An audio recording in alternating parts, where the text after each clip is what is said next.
हाय, good afternoon. बहुत दिनों बाद आपसे रूबरू हो रहा हूं। कैसे हो आप? I am good, thank you.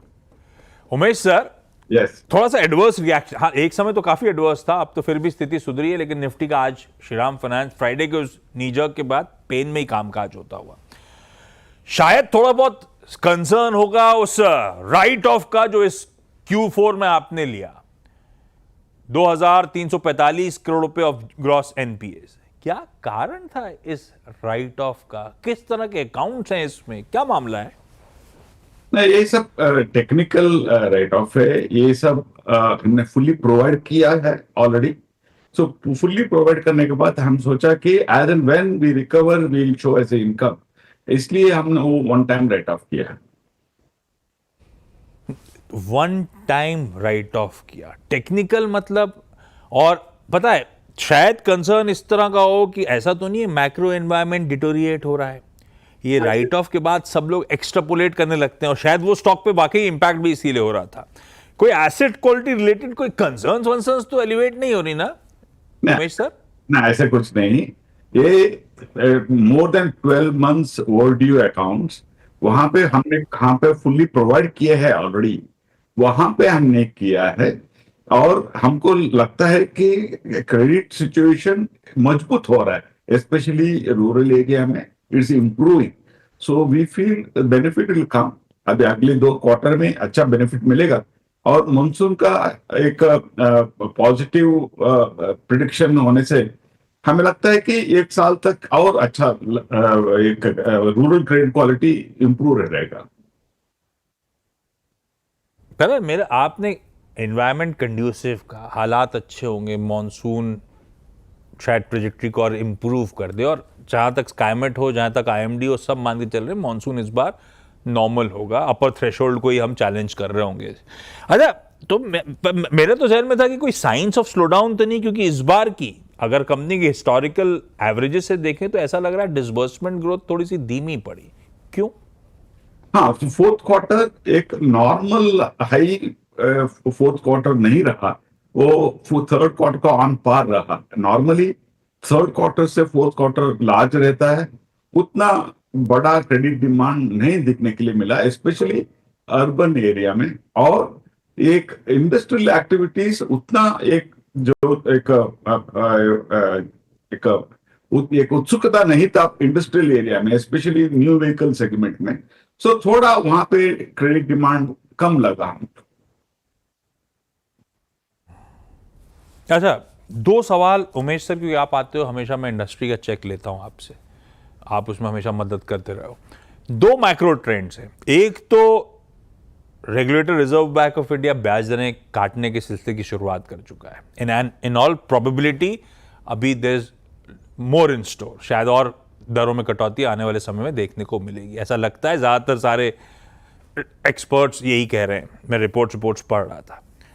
तो ऐसे में अगर ब्याज दरों के कटने का सिलसिला कंटिन्यू होता हुआ नजर आया, तो इस डिक्लाइनिंग रेट एनवायरनमेंट में उमेश सर आपके एनआईएम की ट्रेजेक्टरी कैसी रहेगी? आप क्या पेंसिल इन करके चल रहे हो? देखिए, एक इंटरेस्ट रेट कम होने का टाइम पर क्या हो जाता है, न्यू ग्रोथ एरिया मिल जाता है, specially house buyers, vehicle buyers. New growth area मिल जाता है, ऑटोमेटिकली क्रेडिट ग्रोथ इंप्रूव हो जाता है। और थोड़ा हमको बेनिफिट पास ऑन कर सकते हैं हम कस्टमर को। We can retain some, we can pass on some. इसलिए नेट इंटरेस्ट मार्जिन थोड़ा बहुत ग्रोथ हमको एडवांटेज मिलेगा, और कस्टमर को भी एक एडवांटेज मिलेगा। ओवरऑल ग्रोथ के लिए वो बहुत अच्छी सिचुएशन है। दूसरा, वो आरबीआई ने ही वो कुछ लेंडिंग रेगुलेशंस ईज करे थे। शायद आप जैसे टॉप रेटेड एनबीएफसीज को बैंक सब प्रायोरिटाइज करें उन नॉर्म्स के ईजिंग के बाद, तो बैंक फंडिंग एक बहुत अट्रैक्टिव ऑप्शन यहां से बनता हुआ नजर आएगा क्या उमेश सर? और उसका मायने आपके धंधे के लिए क्या?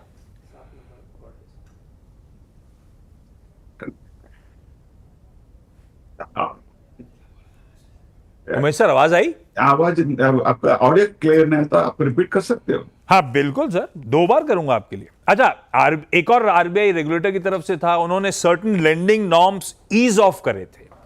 शायद उसका मतलब आप जैसे टॉप रेटेड एनबीएफसीज को बैंक्स अब प्रायोरिटाइज कर रहे होंगे। बैंक फंडिंग आप जैसी एनबीएफसीज के लिए और अट्रैक्टिव हो रही होगी। ये सही एक्सट्रापोलेट करना है, और इसका मायने आपके बिजनेस के लिए क्या? ना बिजनेस डेफिनेटली हमको लिक्विडिटी सिचुएशन बहुत अच्छे है, so there will be more money flowing into NBFCs, so larger NBFCs will have एक एडवांटेज तो रहेगा। वो बेनिफिट हम कस्टमर को पास ऑन किया तो क्रेडिट ग्रोथ में अच्छा इंप्रूवमेंट आ सकता है। अच्छा उमेश सर, FY26 अब नए साल के लिए किस तरह का आउटलुक है? किस तरह की AUM ग्रोथ आप लोग पेंसिल इन कर रहे हो? कौन से सेगमेंट्स बेहतर परफॉर्म करेंगे? क्योंकि जाते जाते हुआ क्या, आपके गोल्ड पोर्टफोलियो में थोड़ा सा कमजोरी देखने को मिली। आपका ब्रेड एंड बटर श्रीराम का तो हमेशा से रहा है वो सीवी लेंडिंग, वो सीवी फाइनेंसिंग थोड़ी सी कमजोर देखने को मिली। ऐसे में FY26 के लिए किस तरह की ग्रोथ, कौन से सेगमेंट्स आउट परफॉर्म करेंगे? मुझे लगता है कि 26 में CB definitely will perform 12 to 15% growth तो हमको डेफिनेटली सीबी में मिलेगा। पैसेंजर व्हीकल में डिमांड अच्छा लग रहा है, specially in the rural area. वहां पे हमको लगता है कि we will grow 20% on passenger vehicles. Two wheelers 20% growth आएगा, एंड इवन ट्रैक्टर में भी मुझे लगता है कि will grow at 20%, MSME will grow at 20%। So CV में it will be around 12 to 15। Gold we are reworking, हम ऑलरेडी री इंजीनियरिंग किया है प्रोसेस हमारा। सो लास्ट क्वार्टर में हमारा disbursement was higher Q on Q by 20%। So हमें लगता है even gold will be growing between 20 to 25% next financial year. Okay Umesh sir, thank you so much जुड़ने के लिए।